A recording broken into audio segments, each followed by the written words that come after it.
In a previous interview, you talked about struggling throughout the season. So what changed and how are you able to turn the page so that the end of the season went a lot better? At the beginning of the 2024 WNBA season, Lexie Hull's career seemed to be fading into obscurity. Drafted 6th overall in 2022, the once celebrated Stanford star and NCAA national champion struggled to carve out a consistent role with the Indiana Fever under former head coach Christie Sides. Once viewed as a cornerstone of the franchise's rebuild, Hull found herself spending more time on the bench than on the floor, watching others claim the minutes that were once expected to be hers. Fans began to wonder if she would ever fulfill the potential that made her a first-round pick. Basketball ran deep in her bloodline. Her grandfather and father both played the sport, and she grew up side by side with her twin sister, Lacey, sharing a fierce competitive spirit. "We have a super competitive family," Hull once explained. "With my dad having played basketball in college, it was pretty clear that basketball would be put in my hands at an early age. But my parents were also really excited about letting us try every sport imaginable. My sister and I grew up playing a little bit of everything." That athletic foundation taught her resilience, but nothing could prepare her for the challenges of finding her place in the WNBA. Then came Caitlin Clark. The arrival of the superstar guard in Indiana completely shifted the landscape. Clark's electrifying playstyle and transcendent presence didn't just alter the Fever's offense. She transformed the team's culture, chemistry, and confidence. Her influence sent ripples through every aspect of the franchise, touching veterans and newcomers alike, including Hull. "I think it was important to get to know her off the court," Hull said in an interview with CS4 Sports and the Dunker Spot. "Because those connections really play a part in the success of teams." Hull opened up in detail about what really went on behind the scenes, how Clark's leadership reshaped her mindset and ultimately redirected her career path.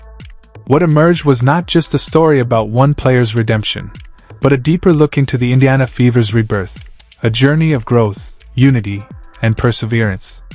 Fans had once dubbed Lexie Hull the clutch player. Her college success had raised expectations, and being drafted 6th overall by the Fever in 2022 seemed like the next step in a bright future. But by 2024, that optimism had dimmed. The season started off disastrously. Hull, who had once been a central figure in Stanford's championship run, found herself buried on the depth chart behind players like Katie Lou Samuelson and Christy Wallace. "At the beginning of the season, my playing time definitely looked different than it did at the end," Hull admitted. "But I kept trusting that if I stayed ready and kept putting in the work, I'd be able to take full advantage of the minutes I got. I'm proud of myself for staying the course." Trusting that process, however, was far from easy. Transitioning from a college star to a role player in the pros was a harsh adjustment. "The basketball part of the transition is really tough," she explained. "Everyone out there was the best player on their college team, probably the best player from their high school too. Now you're up against athletes who have been doing this for years." The Fever's struggles only compounded the challenge. They opened the season with a miserable 1-8 record, and frustration was palpable both in the locker room and among fans. "We were just sick of losing so many games," Hull recalled. "We all felt like we were better than what our record showed." Criticism swirled around the team's defense, coaching decisions, and lack of chemistry. Through it all, Hull continued to focus on her role, finding open spots on the floor, staying prepared, and making the most of every scoring opportunity. "Part of my job is getting to those open spots," she explained. "We have such a good offense, and when you're the open person, you get excited for that chance to shoot, score, and be part of the momentum." Behind the scenes, Hull was putting in relentless work. She refined her off-ball movement and sharpened her shooting, determined to seize any opportunity that came her way. She also credited her teammates for keeping her motivated. "Playing off of Caitlin Clark, Kelsey Mitchell, and Aaliyah Boston makes my job really easy," Hull said. "It's been amazing to see how much they've all grown, especially playing 3 years with Kelsey and 2 with Aaliyah. They're just incredible." Then came the spark Indiana had been waiting for. Caitlin Clark's arrival in the WNBA was nothing short of a phenomenon. Known for her jaw-dropping range and unmatched competitive fire, Clark immediately breathed new life into the Fever organization. From the moment she joined, everything changed. Ticket sales surged, practices became electric, and the locker room came alive. "It's really fun," Hull said. "Caitlin and Kelsey draw so much defensive attention, which opens things up for the rest of us. They're so good at finding you and giving up the ball for the better shot." Hull recalled how Clark's intensity transformed practice sessions. "We play against guys in practice," she said with a laugh. "And if Caitlin's team isn't winning, she's going to do everything she can to make sure they're competing."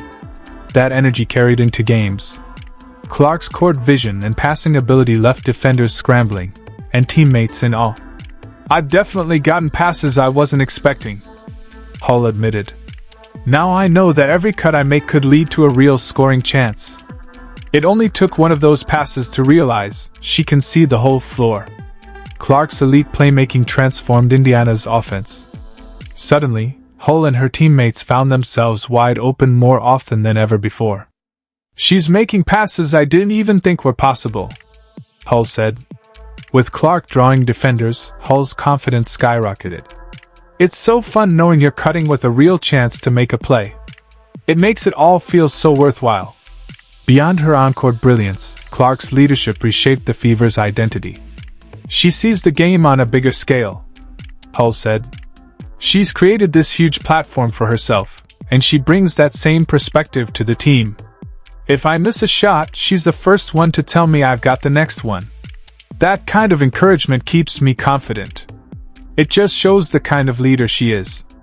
As the Fever began to mesh, everything started to click. Their offense became fluid, their chemistry undeniable, and the joy of the game returned. For Hull, the transformation was both personal and collective. "Trusting the process means making sure the work gets done," she said. During the Olympic break, the Fever had nearly a full month of practice, and Hull used that time to refine her mechanics. "Our coaches put up our shooting percentages every day after practice. 2s, 3s, everything," she said. "Some players probably found it annoying, but I loved it. Seeing my numbers improve gave me so much confidence." By the second half of the season, Hull had gone from a bench player to an essential piece of the Fever's offense. Clark's ability to draw defenders created open lanes, and Hull made the most of every one. "Kelsey and Caitlin attract so much attention," she said. "That opens up space for players like me to cut and find scoring chances." Her shooting percentages climbed, and she delivered key performances in crucial moments that fueled Indiana's mid-season surge. "The numbers don't lie,"